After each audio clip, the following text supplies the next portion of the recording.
Bonjour à tous, bon retour sur ma chaîne ou bienvenue selon votre cas.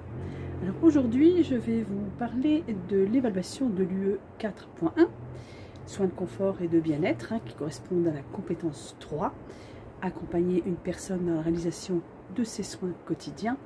Et il s'agit d'une évaluation du semestre 1. Donc cette évaluation peut être une évaluation écrite ou orale selon les IFSI.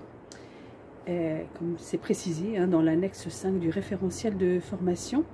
Donc un travail écrit ou oral à partir d'un témoignage autour des notions de dépendance, d'intimité, de pudeur, etc. Et les critères d'évaluation sont la compréhension des éléments clés de la situation, mais aussi la mobilisation de valeurs et de concepts dans la réflexion. Donc je vais vous montrer un exemple de cette évaluation, mais qui est faite à l'oral. Mais ce qui peut être fait à l'oral peut également être fait à l'écrit. Donc je vous souhaite un bon visionnage. Donc dans cet exemple, il s'agit d'une évaluation à l'oral, dans laquelle l'étudiant infirmier dispose d'un temps de préparation de 10 minutes, et ensuite il expose son travail devant un jury de 2 formateurs. La présentation orale dure 10 minutes et elle est suivie d'un temps d'échange avec le jury de 5 minutes.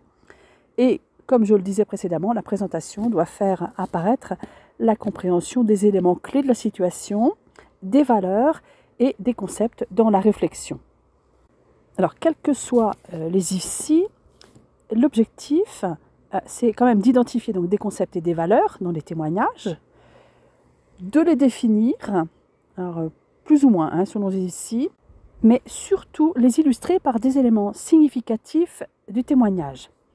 Alors il faut développer sa réflexion. Alors si c'est à l'écrit, généralement il faut développer la réflexion en 10-20 lignes, réflexion qu'inspire donc le témoignage, et il faut toujours s'appuyer sur la réflexion personnelle par des liens avec la réalisation des soins de confort et de bien-être, bien sûr, que ce soit à l'écrit ou à l'oral.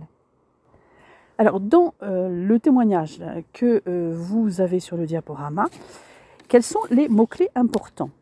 Alors, il y a, par exemple, le portage de repas à domicile. Les mots-clés sont en gras.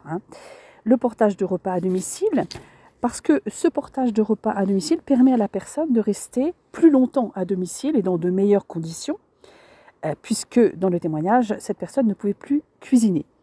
Le portage de repas à domicile permet aussi une sortie plus rapide de l'hôpital. Donc le concept là qui est évoqué, eh bien c'est l'autonomie, la préservation de cette autonomie. Donc, le thème de ce témoignage, c'est le repas et l'alimentation. Et pour que l'organisme se développe, se renouvelle, puisse faire face à ses dépenses ou se défendre contre des agressions, il faut un apport nutritionnel adapté, tout en tenant compte de la dimension individuelle, économique et sociologique de la personne. Donc ça fait appel aussi au respect des habitudes de vie, mais aussi au respect de la dignité de la personne. Alors, autre élément significatif qui est en gras, c'est pendant la guerre de 39-45. Cela fait référence à l'influence du vécu dans le rapport à la nourriture, puisque pendant la guerre, les repas n'étaient pas quotidiens, ils n'étaient pas équilibrés. Et là, ça fait appel au respect de l'histoire de la personne. Nous avons ensuite en gras Schengele, le surnom affectueux donné au porteur Jean. Cet élément-là évoque le développement d'une relation privilégiée avec le porteur des repas, une personne qu'elle voit tous les jours, puisqu'il vient au moins une fois par jour. Ça veut dire qu'elle a au moins une visite par jour. C'est même généralement la seule visite de la journée. Et cela, ça fait appel au maintien du lien social ou à la dignité de la personne. Nous avons ici les concepts de lien social et de dignité, mais aussi d'intimité, puisque le porteur entre dans l'intimité de la personne, et cela en toute légitimité du fait du consentement de la personne. Donc le consentement, encore un autre concept à développer. Autre élément en gras, je ne pouvais plus cuisiner et 76 ans vivant à domicile.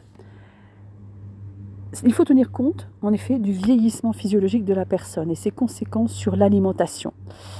Avec l'âge, on peut devenir incapable à préparer les repas, mais aussi perdre l'appétit, avoir la bouche sèche, ce qui fait qu'on a des personnes qui mangent peu.